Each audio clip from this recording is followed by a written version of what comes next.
সালমান খান এই নামটাই কাফি। অনেক দিন ধরেই যার কোনো সিনেমা রিলিজ করেনি, কিন্তু তার ক্রেজ কিন্তু একটুও কমেনি।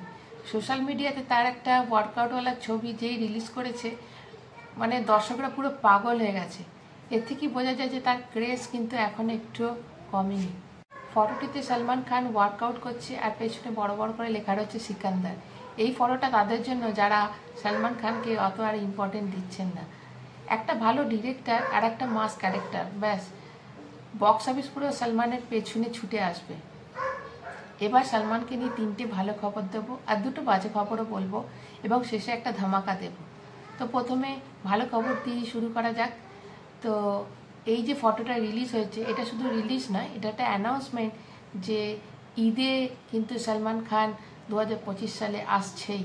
মানে সিকান্দার অফিসিয়ালি এটা কনফার্ম নিউজ যে সামনের ঈদে সালমান খান তার ফ্যানদের সাথেই কাটাবে।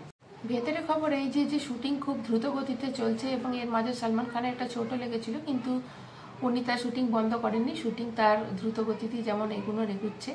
এবার সেকেন্ড খবর হলো, অনেকে যদি মনে করেন যে সিকান্দারের পর তাহলে এবার কি, তাহলে সালমান খানের নেক্সট কি আমরা দেখতে পাবো। তো আপনাদের বলে রাখি যে সালমান খানের যে সিনেমাটা মার্চ মাসের এন্ডে রিলিজ করবে সিকান্দার, তো তারপরে অগস্ট মাসে আসছে ওয়ার 2, যেটা ঋত্বিক রোশনের কেরিয়ারের একটা সবথেকে বড় সিনেমা হতে চলেছে এবং তাতে এনটিআরও আছে। কিন্তু এতেই কিন্তু কাজ থেমে থাকছে না। ভেতরের খবর এটা যে এতে শাহরুখ খানকেও দেখা যাবে এবং ক্লাইম্যাক্সে কিন্তু Salman Khan as a tiger হিসেবে দেখা যাবে। তবে মনে হয় সালমান খান এখানে নেগেটিভ রোল করতে পারে। তারপর আসছে পাঠান 2, যেখানে শাহরুখ খানের সাথে টাইগার সালমানকে দেখা যাবে।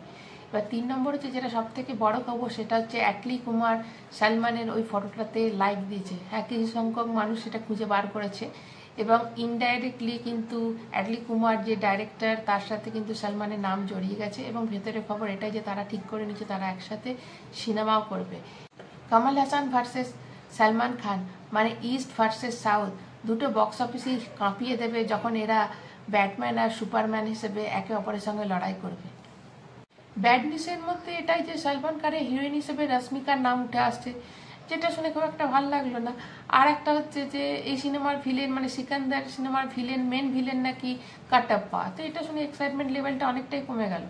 আর একটা সালমান খানের যেটা বাজে লাগে, যেটা হচ্ছে সালমান খান কাজ পাইয়ে দেওয়ার চক্করে এত সবাইকে ঢুকিয়ে দেয় তার বন্ধু বান্ধবদের, যে সবসময় সেই মানে সেই গল্পটাতে সেগুলো যায় না। তো দর্শকরা তো আমরা সালমান খান কি দেখতে চাই, তো এতজন ঢুকিয়ে দেওয়ার পর আবার সিনেমাটা কিসি কি ভাই কিসি কি জান সিনেমার মতো ফ্লপ না হয়ে যায়, এটা একটা চিন্তার ব্যাপার। আর একটা ব্যাড নিউজ হচ্ছে যে যারা ভেবেছিলেন সিঙ্ঘাম এগেন, মানে সিঙ্ঘাম 3-তে সালমান খানকে দেখা যাবে, সেটা তো একদমই নয়। কেননা সালমান খান এখন নিজের চুলবুল পান্ডেও নিয়েও আসবে, তো এখন রোহিত শেট্টি সিনেমাতে তাকে কোনোভাবেই দেখা যাবে না, মানে সিঙ্ঘাম 3-তে তাকে একদমই দেখা যাবে না, এটা একদম ফাইনাল খবর। সালমান খান এখন বড় বাজেট নয়, ভালো গল্প দিকে বেশি ফোকাস করছেন, ওই জন্য উনি একটু বেছে বেছে সিনেমা করছেন। তার সব থেকে বড় প্রমাণ হচ্ছে সন্দীপ বাঙ্গা আর রাজামৌলি। হ্যাঁ, সন্দীপ বাঙ্গার সাথে ওনার একটা ক্রাইম থ্রিলার নিয়ে কথা চলছে এবং রাজামৌলির বাবা সালমান খানের সব থেকে যে হিট সিনেমা বা সব থেকে বড় যে সিনেমা বজরঙ্গি ভাইজানের সিকুয়েল লেখা শেষ হয়ে গেছে, তবে অ্যানাউন্সমেন্ট এখনও করেনি, কারণ এরা চাইছে যে রাজামৌলি নিজে এটা অ্যানাউন্সমেন্ট করুক। যদিও রাজামৌলি সিনেমার ডিরেক্টর থাকবেন না, কিন্তু অ্যাজ এ মেন্টর তিনি এই সিনেমাটিতে নজর রাখবেন। তো এই দুটো একটা খুব ভালো খবর আসতে চলেছে। তো কারা কারা সালমানের ফ্যান অবশ্যই কমেন্ট করবেন, আর অবশ্যই আমার চ্যানেলে একটা লাইক, আর চ্যানেলটা যারা নতুন তারা একটা সাবস্ক্রাইব করে দেবেন। আজকের মতো টাটা।